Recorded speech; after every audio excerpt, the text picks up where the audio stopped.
day 2 of 12 Days of Reindeer Games. I just want to remind you that there are 3 ways that you have to be involved and engaged with these videos in order to qualify for the prizes. First thing you have to do is be subscribed to this channel. Next, you have to answer the question. And lastly, you must stay to the end of the video to find out all of the information you need to answer the question. With that being said, let's go ahead and dive into the Days Reindeer game.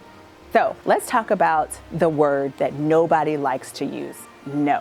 People are either afraid of it, or they are completely too confident in how they say it, or they feel they have to put all types of punctuation behind it. Well, I'm of the camp that a period will suffice and no is a complete sentence. But in order for me to get there and to help you get there, it's important for you to understand the value of setting boundaries. If you want to be the master of your universe, take a listen to the tips that I'm sharing with you in today's 12 Days of Reindeer Games. When you set boundaries, it forces you to set standard operating practices, both professionally and personally. Listen, how many times have you gotten into a contract with someone only to think later, wow, I wish I would have put this clause in there, or wow, I wish I hadn't have taken this client on in the first place.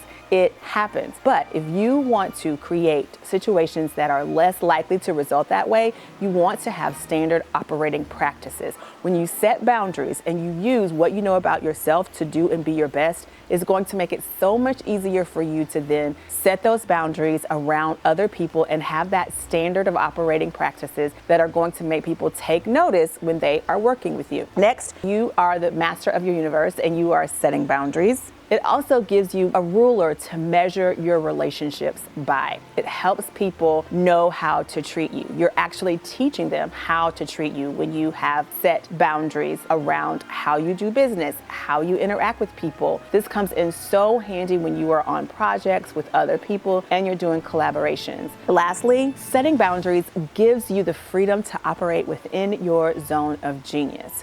Once you know what your boundaries are, you know where your strengths lie, you know where your limitations are, and it makes it so much easier for you to make that decision to hire someone to do the things that you can't do. When you do that and you are in the right mindset, you are able to operate very easily within your zone of genius. All right, that does it for today's 12 Days of Reindeer Games. We're on day 2. Let's head over to day number 3. But before I go, you were reminded of what the rules were. So once again, make sure you are subscribed to my channel. Make sure you answer the question of the day coming up in just a moment, and you should have stayed until the end, because if you're here, you know we are going to have the reindeer pick the prize and your name will go into the drawing, and we will draw later on to let you know who the winner is. Now, the question of the video. What do you think about the word no? Is it a complete sentence for you? Do you feel like you have to put a period behind it, exclamation point? Is it sometimes a question mark? Tell me about your no. All right, what did that reindeer do today in the video? Leave the comment below. Let me know what your answer is to the no question. Do you struggle with it? Are you easy? Does it flow off your tongue easily with the period behind it?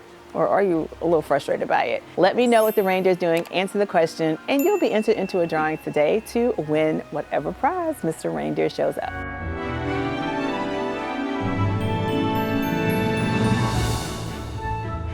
All right, see you tomorrow.